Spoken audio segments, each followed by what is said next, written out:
All right, in today's video, we have a special guest, and I'm going to be talking about something that really held me back in life, and it's still something I struggle with here and there. And I'm especially struggling with it as I try to take this next step forward into the next chapter of who I want to be and what I want to do with myself. So, anyway, I'm going to go sit down, um, and it is time for Chuck Jr. to eat. So, if you guys don't mind, I'm going to feed him while I do this video. 1 second.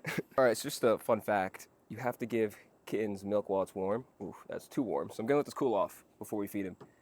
And what I want to talk about is imposter syndrome. So I think a lot of people struggle with this, and I struggle with it because after I sold my company, I spent so long building the company and creating this identity of just being an entrepreneur or whatever, or being someone that had X amount of money or XYZ type of car or whatever it was. And naturally, my friend circles revolved around that as well, and it put me into a box. And so I let my identity be consumed by what was really just no more than one chapter of my life. And life, the story of your life should have multiple chapters. Otherwise, you're probably not doing anything that cool or growing. And yeah, so for me, I very soon realized that as someone who is in the middle of the woods, I don't care about entrepreneurship or business at all. I think it's so boring, right? I think building stuff is cool, but the ins and outs, the accounting, all of that, I don't know, I don't care. And I don't really care about money either. And all that to say, I just realized that identity that I created was not me, or at least it was no longer me. And there were a few reasons it was hard to step away from that identity. I'd say the first reason is because I had to adopt that identity, or maybe I was rewarded with that identity by accomplishing certain goals that I had had for a very long time. And when you set ambitious goals and you finally do accomplish them, there is an identity that comes with that, and it's hard to part ways with that identity because, again, you worked so hard towards the goals that gave you that identity. Sorry, there's a mosquito trying to bite my foot. So that was one reason. The other reason is having younger brothers, having friends. You do want to be a leader in a way, right? And sometimes you feel pressure to lead with the identity that these people want for themselves. So, give you an example. Maybe my two younger brothers really wanted to be entrepreneurs as well or start their own business. As their older brother, I feel this responsibility to have the same identity, to maintain and continue evolving that identity of being an entrepreneur or a successful business owner, because I feel like I need to set that example for them.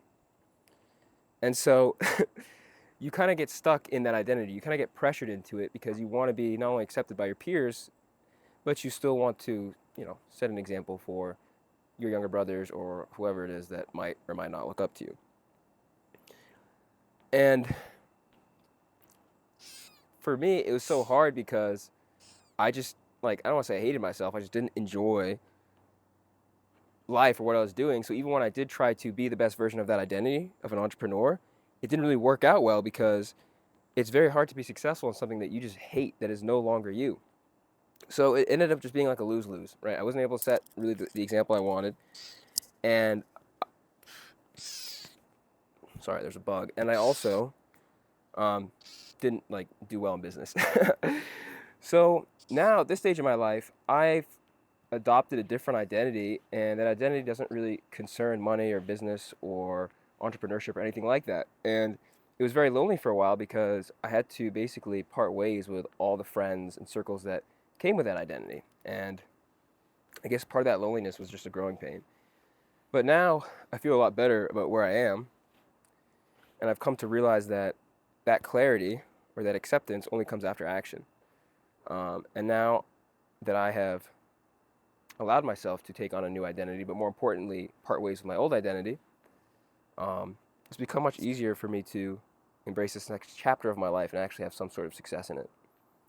So I guess the moral of the story is, don't let your previous identity keep you in your previous chapter of life. I understand that when you put a lot of effort into accomplishing certain goals and you finally do accomplish those goals, you're not going to want to part ways with the person that accomplished said goals or said triumphs. But sometimes you got to kill yourself. What I mean by that is like kill the old version of yourself so that you can welcome the new version, even if he looks a lot different than the previous one, even if he looks a lot different than what anyone else around you sees or looks like. And yeah, sorry, let me give you one more example though, because I was thinking about this the other day.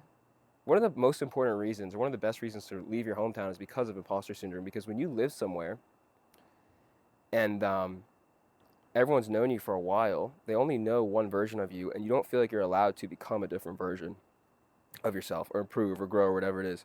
So you kind of get stuck just being someone that you're not because you feel like you need permission to be anyone else. And that's not true. You don't need that permission, and you'll never get that permission. So I'm going to end this video here so I can feed him. And that's it. Goodbye.